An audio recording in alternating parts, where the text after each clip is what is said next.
Bonjour à tous et merci de nous rejoindre dans ce webinaire. Je m'appelle Antonin, je suis ingénieur commercial chez Linkster. Le but de cette présentation, c'est de pouvoir dans un premier temps vous présenter la société, que vous puissiez comprendre qui l'on est et quels sont le type de produits que nous développons. Puis, nous vous présenterons la S300X, notre toute dernière imprimante spécialement dédiée à l'impression de matériaux élastomères.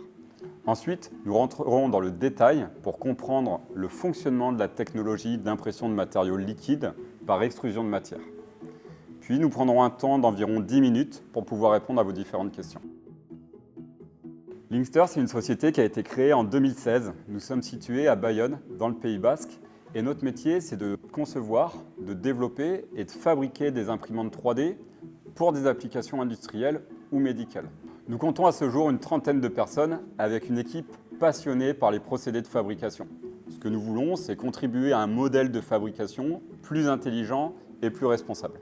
Nous proposons donc une offre globale alliant la fourniture de nos machines ainsi que la fourniture de matériaux, mais aussi une offre de services sur lequel on va pouvoir amener de la formation et amener un service technique à nos clients. Revenons maintenant sur l'imprimante qui a fait notre succès, la S600D. La S600D, c'est une machine modulable multimatériaux.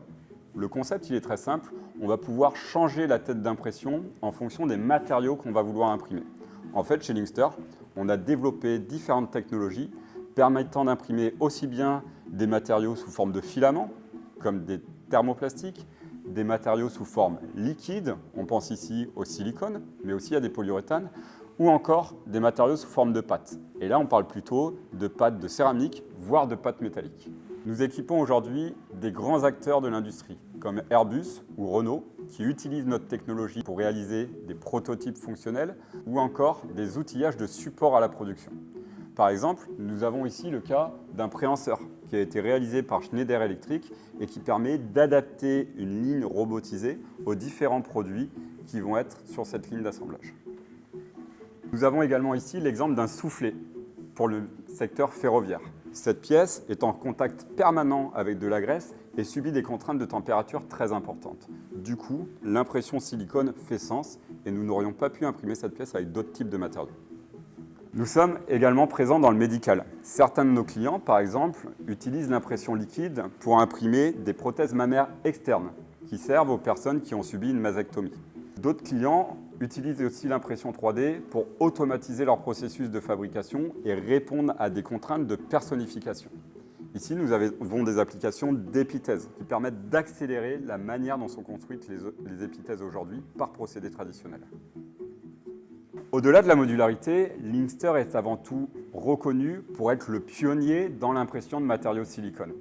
Aujourd'hui, ça offre des possibilités formidables parce que pour la première fois, nous n'avons pas à passer par la création d'un moule pour réaliser des pièces souples, contrairement à des procédés d'injection ou de coulée sous vide.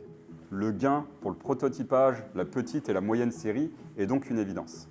C'est pourquoi, chez Linkster, nous avons décidé de créer la toute dernière machine, la S300X. La conception et le choix des éléments mécaniques permettent d'allier performance, robustesse et précision, et tout ça 100% fabriqué en France dans nos ateliers à Bayonne.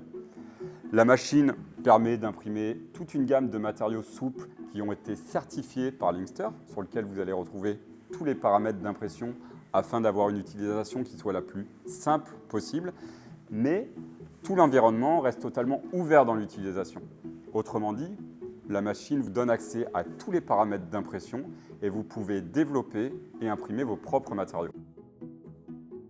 Regardons maintenant de plus près cette machine et faisons un focus sur les caractéristiques. On retrouve la technologie IDEX, c'est-à-dire que nous avons deux têtes d'impression indépendantes. Une tête appelée LIG 21 qui va permettre d'extruder des matériaux bicomposants, comme le silicone, et une tête appelée LIG 11 qui va extruder des matériaux monocomposants. Dans ce cas, on s'en sert pour extruder un matériau support. Nous avons un volume d'impression de 300 par 250 par 200 mm. On peut le voir, on retrouve un plateau entièrement rectifié en aluminium, garantissant une qualité d'impression sur votre première couche, ainsi qu'un plateau interchangeable en PEI. Ceci vous permet de pouvoir relancer rapidement différentes productions. Concernant la calibration, tout a été automatisé. on retrouve une jauge de calibration qui va permettre de gérer le nivellement de votre plateau, ainsi que les hauteurs de buse et le décalage interbus. Concernant le conditionnement matière maintenant, deux options s'offrent à vous. Nous avons une option petite capacité avec des seringues de 55 cm3 positionnées directement sur les têtes d'impression, mais aussi une option grande capa, positionnée sur le côté de la machine avec des cartouches de 750 cm3, vous offrant plus de possibilités pour des pièces volumineuses ou encore pour de la production importante. L'enceinte est régulée en température jusqu'à 40 degrés, avec un plateau chauffant pouvant lui monter jusqu'à 160 degrés. Ceci va nous permettre de garantir un environnement thermique homogène durant vos impressions, mais aussi de jouer sur la durée de réticulation de votre matière pour s'adapter aux géométries les plus complexes. Nous avons voulu également mettre l'accent sur la sécurité de la machine. C'est pourquoi nous y avons incorporé un filtre EPA H14 ainsi qu'un filtre charbon actif industriel, garantissant qu'il n'y ait aucune émanation extérieure de particules fines ou de COV. Regardons maintenant le pilotage. On retrouve un écran de 10 pouces qui va vous permettre de naviguer très facilement dans l'interface machine et dans ses différents onglets. Puis nous pouvons retrouver cette interface directement sur votre ordinateur, votre tablette ou votre smartphone en vous connectant à distance. La machine s'alimente facilement sur du 230 volts et va avoir besoin d'un raccordement à un réseau d'air comprimé de 8 bars maximum. Tout ça pour une consommation électrique moyenne d'1,5 kWh. Analysons maintenant la chaîne numérique qui va nous permettre en fait de partir d'un fichier 3D sous format STL jusqu'à l'impression d'une pièce en silicone. Nous allons prendre l'exemple d'un passe-câble que nous avons ici qui est utilisé dans l'industrie. Cette pièce, elle est réalisée en silicone avec une dureté de 45 short A. Dans cette chaîne numérique, nous avons différentes étapes. La première étape, c'est ce que nous appelons le hub.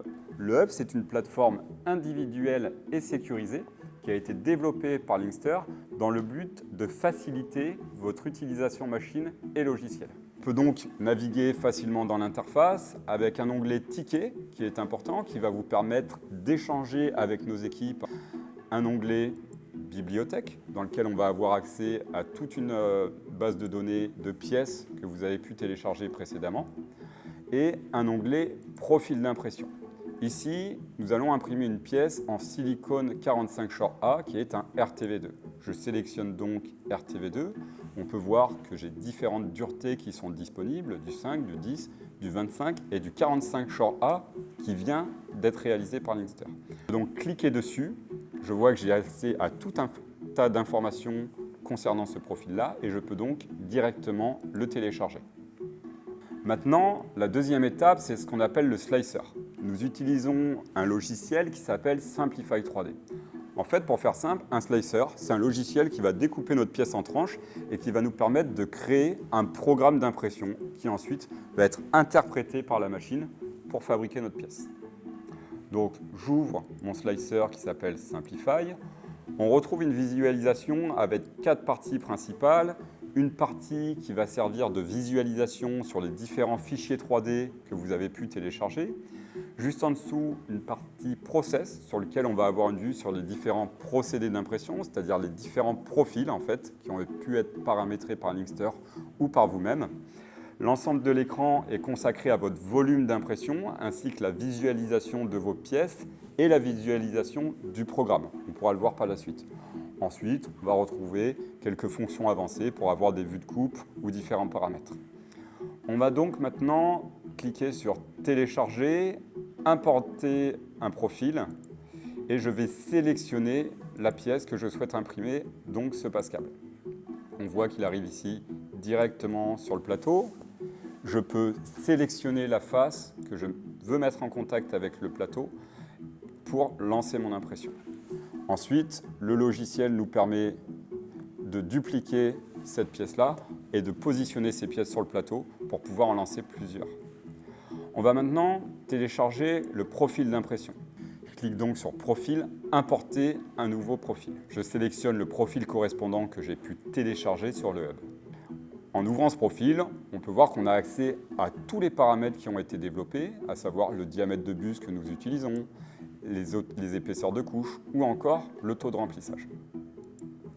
Maintenant, nous allons pouvoir préparer cette impression. Donc, on peut voir ici sur la visualisation l'impression de notre pièce rangée par rangée de manière simultanée.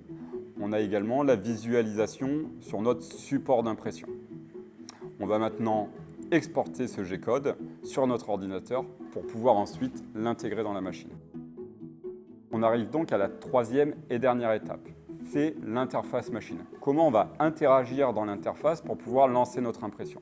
On va se connecter à l'interface machine afin de pouvoir charger notre G-code, notre programme, et lancer l'impression. Très facilement, on va pouvoir rentrer l'adresse IP de la machine dans votre navigateur web et ainsi, vous allez retrouver exactement la même interface sur votre ordinateur, ce qui permet de prendre le contrôle de votre machine à distance. On retrouve donc une interface avec différents onglets sur lesquels on va avoir à la fois du contenu sur les paramètres d'impression en live, mais aussi un onglet G-code dans lequel on va avoir une vision sur tout l'historique des différentes pièces que vous avez pu lancer dans le passé et on va pouvoir créer un nouveau dossier.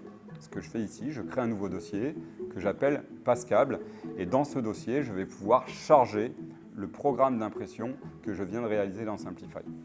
Donc on le voit, je le télécharge, j'ai une vue de la pièce en 3 dimensions qui se crée automatiquement dans l'interface machine et via un clic droit, je peux directement lancer mon impression. On vient juste de lancer notre impression. Maintenant, on va regarder un petit peu plus dans le détail le fonctionnement de la technologie et comprendre comment nous extrudons de la matière liquide afin de réaliser une pièce en fabrication additive. Pour rappel, nous imprimons des matériaux qui sont liquides, qui ont un aspect pouvant s'apparenter à du dentifrice. La techno est simple, en fait, nous allons pousser cette matière grâce à de l'air comprimé. Ensuite, on se sert d'un système de microdosage. Sur la Ligue 21, nous extrudons des bicomposants. Nous avons donc une pompe pour le composant A et une pompe pour le composant B. C'est ce système de microdosage qui nous permet de gérer de manière très précise la quantité de matière que l'on va souhaiter déposer, mais aussi de jouer sur la rétractation. L'interface machine nous permet aussi de jouer sur le ratio entre le composant A et le composant B. Par exemple, sur le silicone que nous utilisons ici, le 45 Shore A, nous avons un ratio de 1 pour 5. Mais ce ratio peut être différent en fonction des matériaux. Pour durcir la matière, il va falloir mélanger le composant A et le composant B. Ce mélange, il se fait dans ce qu'on appelle un mélangeur statique, qui vient directement en sortie de pompe, sur lequel on va visser ensuite une buse de différents diamètres en fonction des pièces que vous souhaitez réaliser. Une fois que le mélange est fait, nous avons un temps de réticulation qui est de l'ordre d'une demi-heure à 40 minutes. En ce qui concerne les paramètres d'impression, nous avons l'habitude de travailler avec des buses d'un diamètre comprise entre 0,22 mm jusqu'à du 1,04 pour les pièces les plus importantes. Tout ça pour des hauteurs de couche pouvant varier entre 0,1 à 0,7 mm. En ce qui concerne les vitesses, on travaille avec une vitesse moyenne de 50 mm par seconde. Revenons maintenant sur notre impression. On voit bien le travail simultané de notre pompe Ligue 21 qui dépose le silicone et le travail de la pompe Ligue 11 qui vient de développer le matériau support. Ceci couche par couche jusqu'à la fin de l'impression. Maintenant que l'impression est terminée, on va pouvoir très facilement retirer le plateau d'impression, en repositionner un et relancer une impression afin de garantir votre production. Maintenant que nous avons les pièces qui sont terminées, je peux enlever très facilement toutes les pièces de mon plateau et venir enlever le matériau support très simplement avec un rinçage à l'eau. Étant donné qu'il n'y a aucun post-traitement, une fois l'impression terminée, vous pouvez directement utiliser cette pièce-là. Vous n'avez plus qu'à la monter.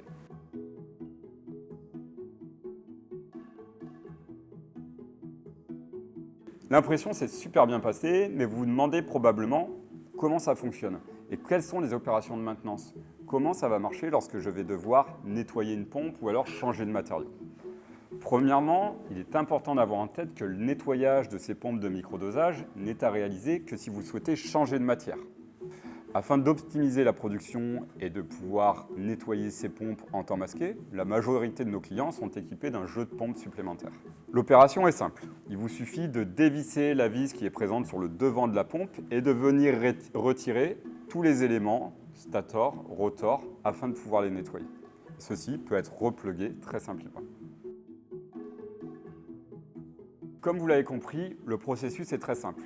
Et la machine développée permet de s'adapter à la fois aux débutants, aux gens qui démarrent dans l'impression 3D, qu'aux experts de la fabrication additive. Nous avons énormément travaillé sur l'ergonomie afin de faciliter toutes vos opérations du quotidien ainsi que les opérations de maintenance. De plus, l'intégration de cette technologie permettant d'imprimer des supports aussi simplement que ce que l'on fait aujourd'hui sur des pièces en thermoplastique permet d'augmenter de manière considérable la possibilité des pièces réalisables en silicone. De plus, l'impression de matériaux supports offre des possibilités incroyables sur l'impression de géométrie très complexe. L'ouverture de la machine permet également d'augmenter le cas d'application possible en développant d'autres types de matériaux que ceux qui sont développés par Linkter. Ainsi, peu importe le secteur d'activité dans lequel vous êtes présent aujourd'hui, si vous utilisez des élastomères, vous comprendrez très rapidement l'intérêt d'une solution comme la S300X pour développer des prototypes, pour développer de la petite et de la moyenne série de manière beaucoup plus rapide et à moindre coût que ce que vous pouvez faire aujourd'hui. Merci à tous, j'espère que vous avez apprécié cette présentation. Nous sommes maintenant à votre disposition pour répondre à toutes vos questions et si jamais vous souhaitez nous joindre par la suite, voici nos coordonnées.